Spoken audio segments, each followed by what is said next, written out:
All right, Shalom. First and foremost, I want to give all praises, honor, and glory to Yahweh, Bahasham, Yahweh Shai, Bahasham, Rachak Kodesh.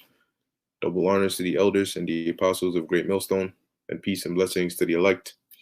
And this is I specifically put the title as "It's Coming, and You Won't Escape It." And I was basically going back and forth between either that or prophecies catching up to the world. And the spirit had me go with this, but it's all in all, it's the same. It's in the same spirit.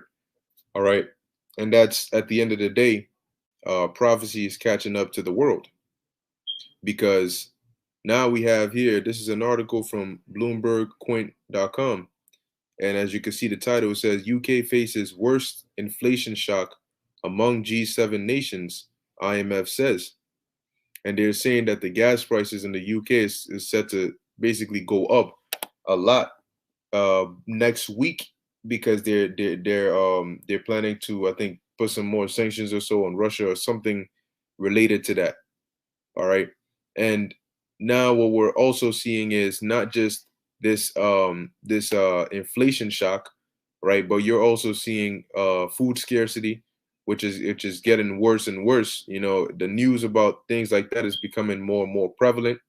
You're also hearing about the normalization of the MOTB, all right, the mark in Revelation 13, which is also being spoken about more and more. All right, and now talks of nuclear weapons being used in Ukraine. All right, so the introduction of nuclear weapons being that potential for use is now being put out there, and all these are prophecies that are catching up to the world, and the world is not going to escape it. All right, the things we read in the scriptures that we tell you are going to happen, they are given by the word of the Heavenly Father. So it's not a prediction that you can, here they put this notion out there of destiny, right? Of in terms of, my destiny is in my hands and I can control my fate. And a lot of their movies and uh animes and shows are based on people basically taking destiny into their own hands and changing, their fate and doing whatever it is that, they want to change. That's not how it works in reality. All right. In reality, everything has already been set and preordained to happen a certain kind of way. Okay. So in reality, when we read to you the prophecies, you're not going to be able to change that. And now the world is seeing those prophecies come into pass, it's catching up to them. And now they're hearing about it more and more. And you got people acting like this is brand new news. But it is to them because they haven't been paying attention. Now it says here Britain faces the worst inflation shock of all major advanced economies over the next 2 years. The International Monetary Fund warned as it slashed its growth forecast. The global watchdog said the UK economy will be around 1% smaller in both 2022 and 2023 than it forecast in January. And the thing is, not only are these things going to happen, but these elites that are behind the scenes that are, they look at, is there a little fire anywhere? All right, if there's no fire, start one. If there is, fan the fire, fan the flames, and feed the fire. That's what they do. So their part of their agenda is to cause, economic deterrence and economic, chaos all around the world, because that allows them to introduce their new system that they want to introduce, their reset. All right, you don't renovate or reset something if it's working perfectly fine. So if it's working perfectly fine and you want to reset it, then you have to cause a problem with it, and then you'll be justified in doing so. But it says here, so yeah, so as they may say one thing now, but then they may come back again and say, oh, based on what we're seeing now, we need to change the numbers a bit, and we need to start accommodating for this and for this and for that and for that. You know, like the same way they were doing with this Sicky Vicky coming out. Oh well, the numbers, the curve, the numbers. All right, flatten the curve. Remember that? It says here, it blamed the downgrade on the cost of living crisis and slowing investments as interest rates rise to tackle rocketing consumer prices. Now, let's see. All right, so these are just some statistics here, but now let's come down here, and it says the projections underline the scale of the policy challenge facing the Bank of England and the government as they balance a starker trade-off between flagging growth and soaring prices than peers. And it's a trend. All right. Now it says here, in Shalom, Yahweh Shem Yahshai to Yahweh Shem Yahshai Barakatham to all you tuning in. That's right. This is Lafayette, Temple of the Lord, Proverbs 21:1. The king's heart is in the hand of the Lord, as the rivers of water, he turneth it whithersoever he will. So now with UK facing this inflation, what they do about it is not even going to be up to them. Whatever decision they come up with, the Lord is going to be behind it, and it's going to be something that's going to be geared toward bringing about that new system. And you see, the process that these elites are going to use to bring about their new system is prophecy, is written in prophecy. There are certain prophecies that are written to come to pass, but the way they're going to come to pass is by these elites enacting their plans. Okay? If the scriptures say, I'm giving an example here, right? Famines, right? Lord prophesied of famines, or the prophets saw visions of famines happening in this time. Well, guess what? You fast forward to now, and now these elites in their mind are saying, man, if we want maximum chaos, we got to starve these people out. So let's start blocking off the food and start messing with that and causing, different situations that can target the food, and we can eventually starve these people out. So they plan that up, and then they start enacting that plan. And then guess what? In turn, you have people starving, and you have lack of food, and you have food shortages. All right, because the scriptures say that there are going to be famines. Whether the Lord sends a crazy drought, or he sends locusts or whatever, or he has these Edomites, these elites, pull different strings to cut off certain supplies. Eventually, it's going to all produce the same outcome, which is what the scriptures tell us. And that's another reason why we have to be very attentive to real world current events, because the scriptures tell us the outcome. All right. It tells us the outcome, what's going to happen. Now, in terms of what's going to cause it to happen, that's what we're watching. Okay. That's what we're looking for. These prophecies, we know what they are. We know that they're going to happen. But now, what current event is going to lead to the fulfillment of this or the fulfillment of that? That's why you have to watch. All right. That's why you have to watch, so you can see, because you may have the answer, right? If you're doing an addition problem, you may have the answer, right? You may have the answer is 5. All right. Well, now you got to watch and see, okay, well, what two numbers are they going to use to add up to 5? Because there's various different numbers you can use to add up to 5. So we got to watch and see, well, what two numbers are they going to pick? Now, if we see they pick 2, we know that the only other thing that's going to be left is 3. That's the only other number that they can possibly go with. If they pick 3, we know that the only other answer they can possibly go with is 2. So what am I saying? Let me relate this back to proper English. What I'm saying is, we know the outcome, which is that 5. So we have to watch what these devils do, because as time goes on and they make certain moves, there's only but a few moves left that they can make to get to the same outcome. All right. You may go, there may be 10 paths to one road, but at some point those paths they'll have to converge, they'll have to meet somewhere if they come into this one road, or at least be in close proximity. So us knowing where the destination is and us paying attention to what these devils are doing gives us that insight. We're able to find that missing piece. And that's why we're able to, basically have that upper leg on what it is that they're likely to do, or how they plan to go about it, and how, what we should be prepared to see. All right. So let's come down here. It says, responding to the IMF report, the Treasury said Britain is being affected by global economic challenges, including the war in Ukraine. So it's interesting that first you had the demic that messed things up, right? Then you brought the follow-up, which is this whole situation in Ukraine. And it's interesting when these things come, they last long enough to do enough damage, and then something else comes and continues.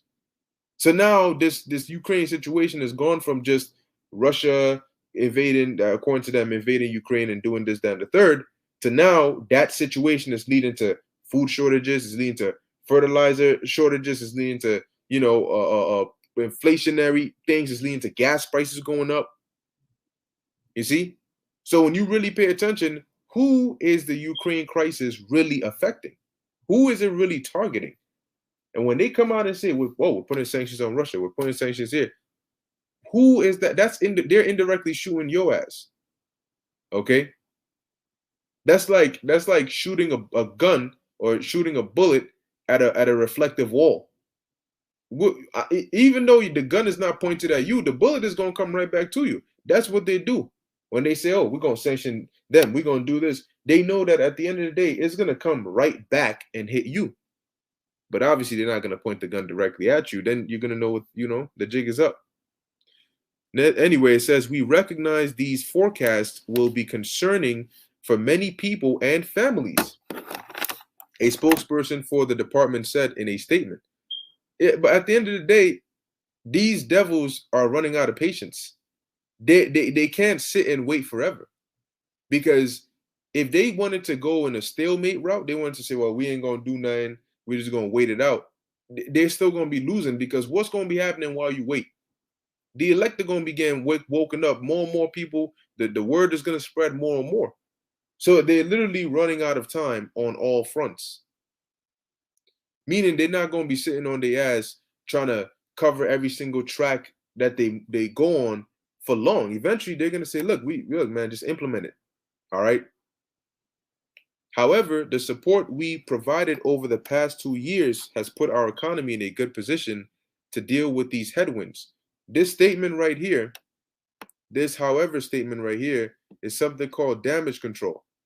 And that's what they do. Whenever they're about to break bad news, they always add damage control. And damage control is to make sure the public doesn't panic. So they'll tell you, yeah, things look pretty bad, but it's not too crazy. This is something that it's not like something we haven't really seen before, or we don't know how to handle, or we have mechanisms in place to help us through this. They say all these things so the people can calm down and not realize just how bad of a situation they're actually in. Okay. Now it says living standards squeeze, and that's really the part that hurts the people. The living standards, how you have your living standards have to change, how you have to start sacrificing, and that's a word that's not in a lot of these people's vocabulary.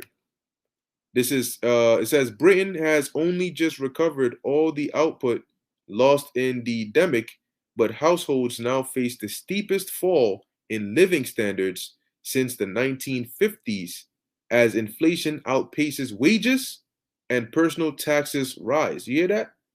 Inflation outpaces wages. What does that mean?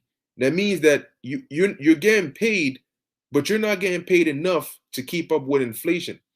When inflation starts hitting heavy and rent goes up and grocery goes up and all the things you buy on the regular go up, your pay doesn't go up. That's a problem. Okay? If you get $100 a week, right, and groceries cost about 50, I'm just putting numbers together. Groceries cost 50, rent costs 20, and you're left with, what's that? 50 plus 20 is 70. You're left with $30, right? And you can use that on whatever, gym membership, whatever. When inflation kicks in, you're still getting $100 at the end of the week. Grocery is now from 50 to about 65, and rent has gone from 20 to about 30. So now you're doing 60 plus 30, which is 90 plus 5, right? 65 plus 30, you get 95 that you have to spend on bills, and now you're left with what? $5.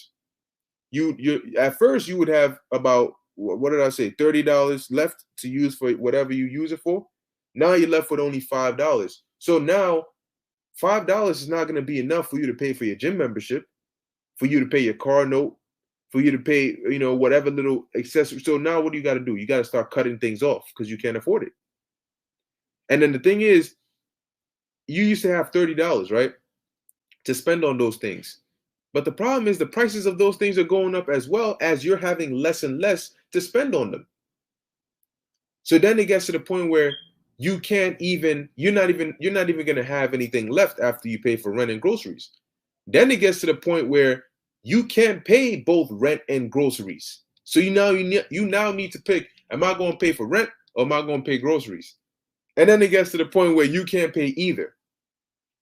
You see, because your wages, inflation is outpacing your wages. You're not getting paid enough to accommodate for the rising prices of these things.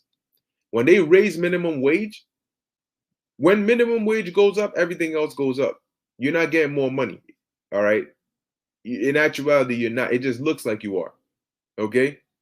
If I don't know, if I eat breakfast every day, right? Breakfast costs $10 and I get paid $20, right? I get paid $20 and every day I buy $10 worth of breakfast.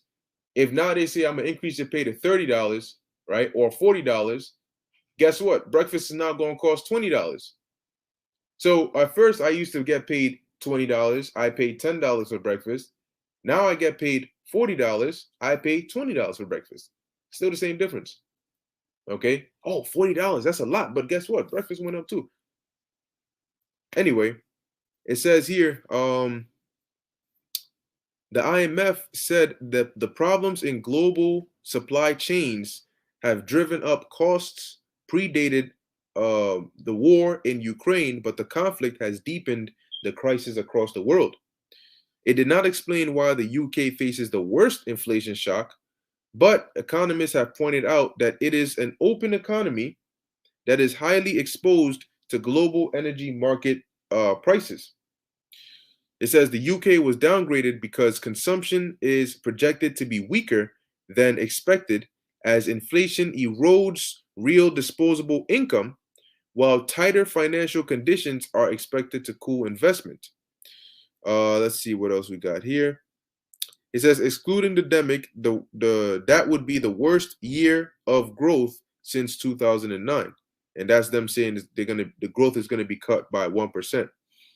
Let's see what else we got here. It says inflation this year will not be as bad as the 7.7 seen in the U.S. So now they're saying the UK is getting ready to face an inflation shock, but it ain't gonna be as bad this year as it is here in America. And yet, what is the average American doing? They out here just summertime is coming, right? So the sundresses are coming out, as they say, suns out, buns out, right? Okay, the scriptures were on it when it said, as in the days of Noah, they did eat, they did drink, they did marry, they did give in marriage. Basically, what lived about without a care in the world, even when evils are growing upon the face of the earth. It says here, but consumer prices dropped back sharply in America in 2023, while remaining elevated in the UK. The IMF said strong wage growth in the UK due to job shortages and skill mismatches was a contributory factor. It urged advanced central banks to tighten monetary policy and warned that rising inflation and interest rates meant governments had less fiscal space to support their economies than before. And like we said, eventually, look, if you're going from 0 to 100%, even if you reported on it every percentage it went up, eventually it would hit 100%. So we keep reporting on these things, but eventually it's going to happen. All right, eventually it's going to happen. Now let's get the book of Isaiah, chapter 55, verse 11. This is why it's going to happen. Isaiah 55 and 11, so shall my word be that goeth forth out of my mouth. It shall not return unto me void. Now, these scriptures that we read, though they may be accounts or visions, or they may be direct words of the Lord, all of it still comes from the Lord. He gives the commandment for an event to take place, and then that event gets recorded in the scriptures. He gives the vision to the prophet, and then the prophet records the vision in the scriptures. He gives the word, and the prophet records the words that he has given. All right. So it's all his word. All the precepts, all the scriptures we read is still all the word of the Lord. Even if it's being spoken out of the mouth of a prophet, the scriptures say in Matthew 10 and 20 that it is not ye that speak, but the spirit of your Father which speaketh in you.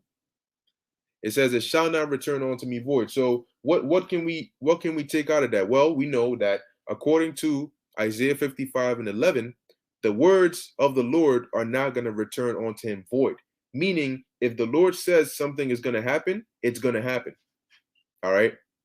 So what are things that the Lord has said are going to happen? Well, they're listed as prophecies in the scriptures, starting with the MOTB, which is a big one. World War III, which is a big one. Famines, which is a big one. Cannibalism, which is a big one. Okay. Diseases, martial law, concentration camps, all these things are in here. Okay. It says, but it shall accomplish, spiritual power, the so-called alien invasion, but it shall accomplish that which I please, and it shall prosper in the thing whereto I sent it. So Jacob's trouble is something that ultimately was something that went forth out of the Lord's mouth. So what's going to happen?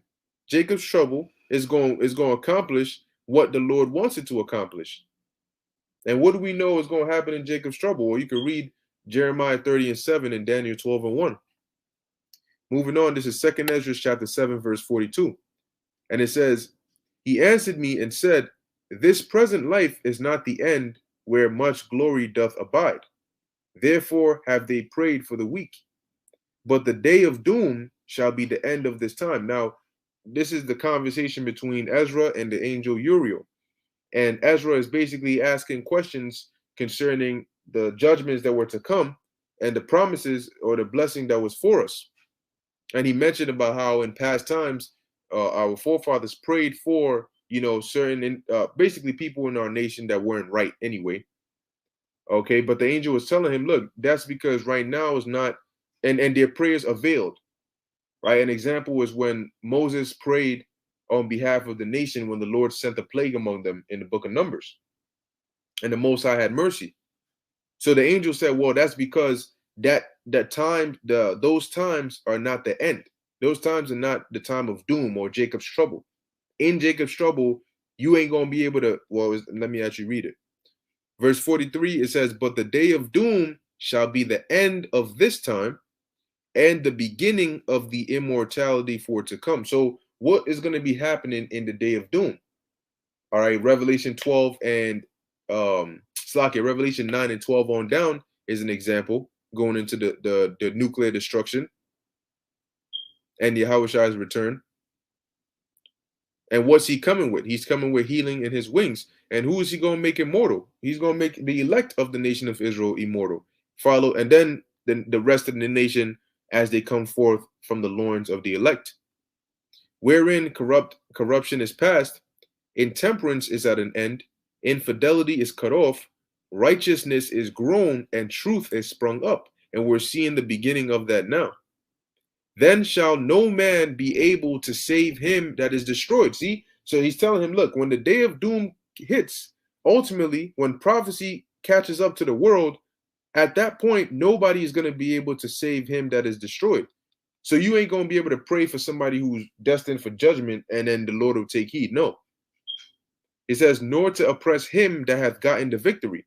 And I'll tell you this, when when the Lord has his mind that he wants to judge an individual, but then another individual prays to the Lord on behalf of that individual, so then the Lord says, all right, I ain't going to judge him. Guess what? When the individual the Lord wanted to judge dies without getting judged, the judgment still hangs over his head. So the Lord might say, all right, I ain't going to judge Michael, right? But when Michael dies and his spirit comes back up here, guess what? He's going to go back on the earth in a different body. Maybe I'll judge him then. Or maybe I'll wait till Michael, his spirit comes back in the time of Jacob's trouble, and then I hit him with all the judgments, the heavy ones that I've been, the heavy hitters, so to speak. So, the way the Lord will do it is by making sure that that spirit comes back and does wickedness again, so he can still get your ass. So the Lord, at the end of the day, does what he wants to do. And he doesn't dwell in time. So to him, it's like, okay, well, I may not do it right now, but I'll still do what I want to do. Okay, I'm still going to do what I want to do. And it says here, verse 45, then shall no man be able to save him that is destroyed, nor to oppress him that hath gotten the victory. So who are going to be the ones that have gotten the victory? Well, that's here, the book of Revelation, chapter 15.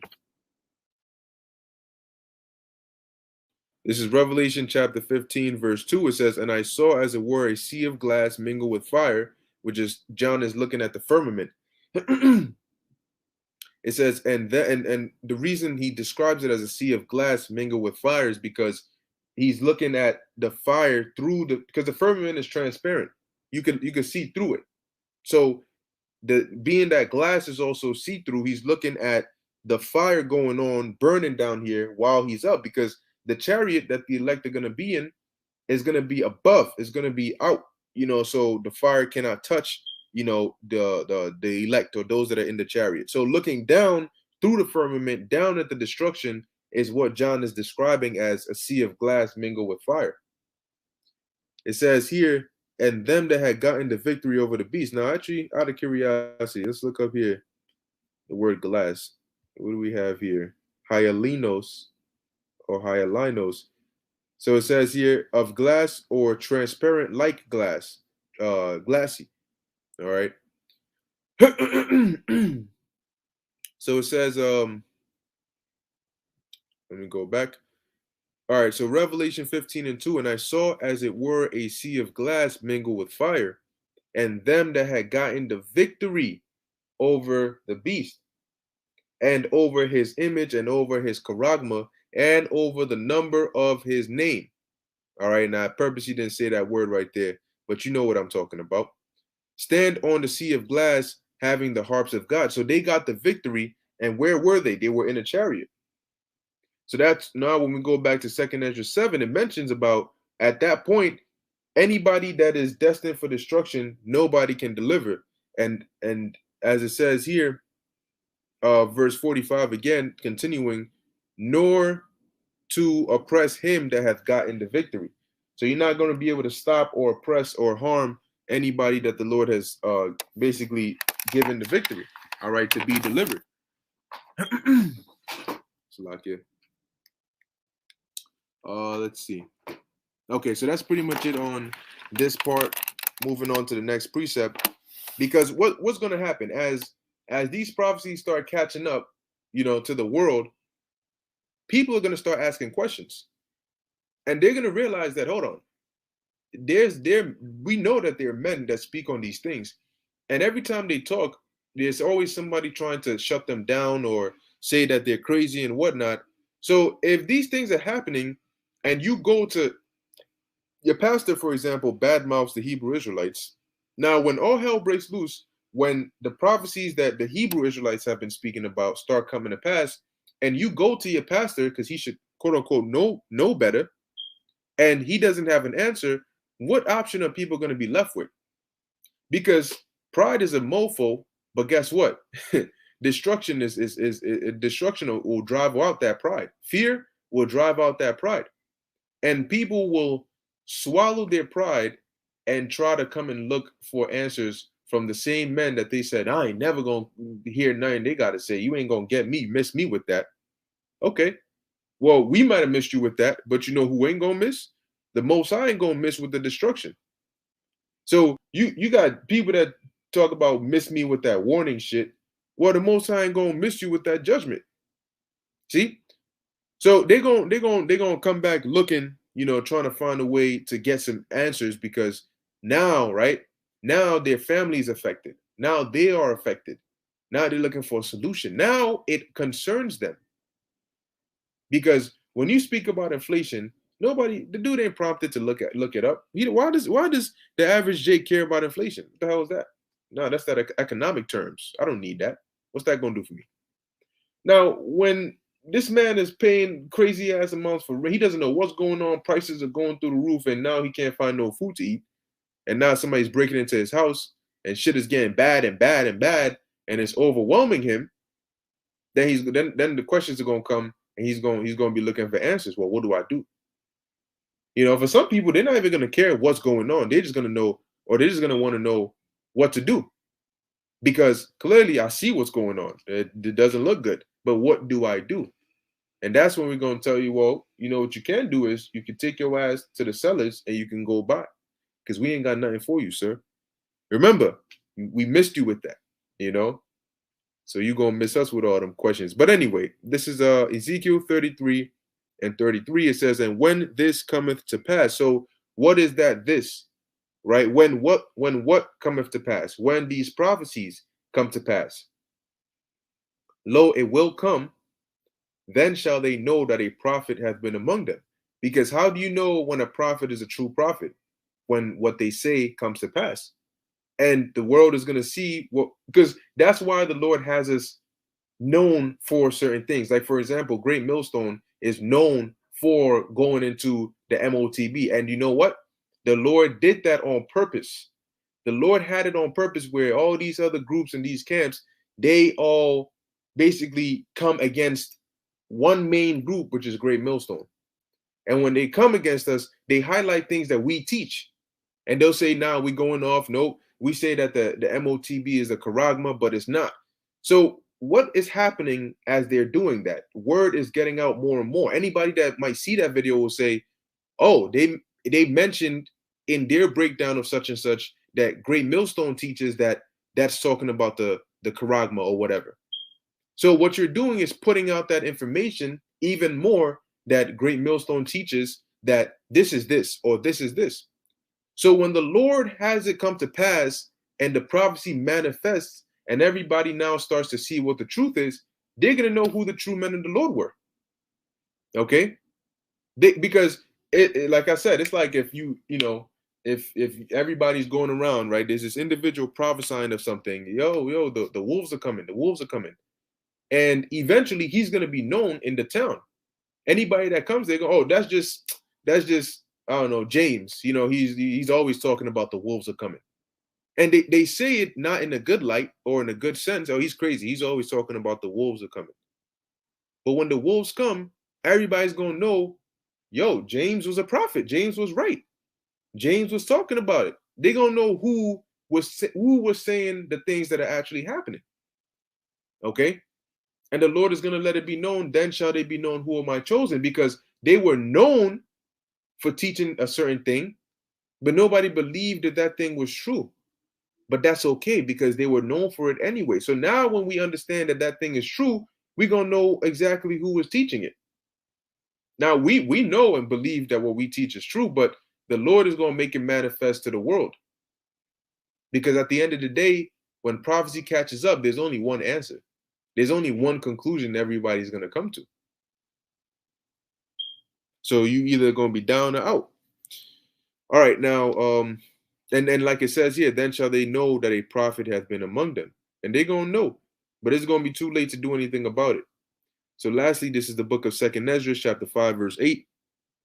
It says, there shall be a confusion also in many places, and the fire shall be oft sent out again, and wild beasts shall change their places, and menstruous women shall bring forth monsters, and salt waters shall be found in the sweet, and all friends shall destroy one another.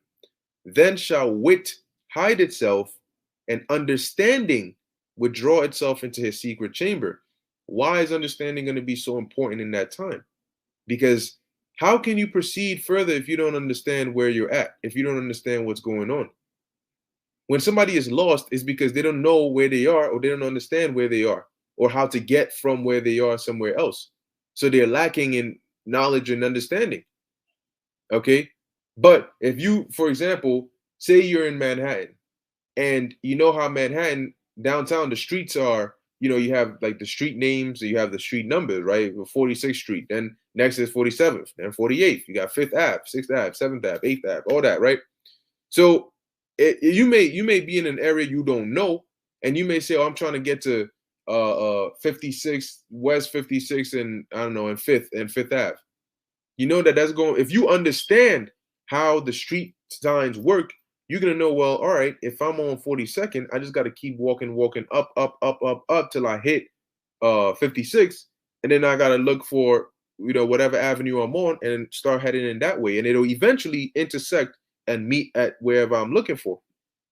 But if you don't understand how the street signs work, you don't know where you are, you don't know anything like that, how can you move forward? You're not going to know where to go. So understanding is going to be very important in that time, because people, for lack of understanding, are not going to know what kind of decisions to make. I don't understand if I should end up, if I should go to the shelter that they're telling me to go to or not. I don't understand if is it a good idea to go take the charagma that they're telling me to take? All right, is it a good idea to trust my neighbor who's telling me he'll take care of me and my wife and kids? I don't what do I do? If they don't understand what's going on, what it's going to lead to, how it's going to affect them, and what they should have been doing, then they're not going to know how to make proper decisions on what to do. And we are starting to see the beginning phases of that as prophecy catches up to the world. Okay. It says here, shall withdraw itself into his secret chamber. Now, we're not going to be lacking understanding because the Lord has blessed us with it already. We got it now. We're not going to need to seek it in that time because we have it now. We're giving out the understanding, and it's for you to take that. Verse 10, and what it means by it withdrawing itself is meaning that we're not going to be out here giving out that understanding, of course, through the spirit and power of Yahweh Bashem Yahweh Shai, but we're not going to be doing that. Verse 10, it says, and shall be sought of many and yet not be found. Hey, because, people may recognize you by face, but then again, it's easy for us to blend in because when we have garments out there, it's a very distinctive look. It's easy for somebody to walk by and say, oh, Hebrew Israelites. But once we take the garments off and we walk back into the, wherever we at and get on the train or go here, we're just like everybody else.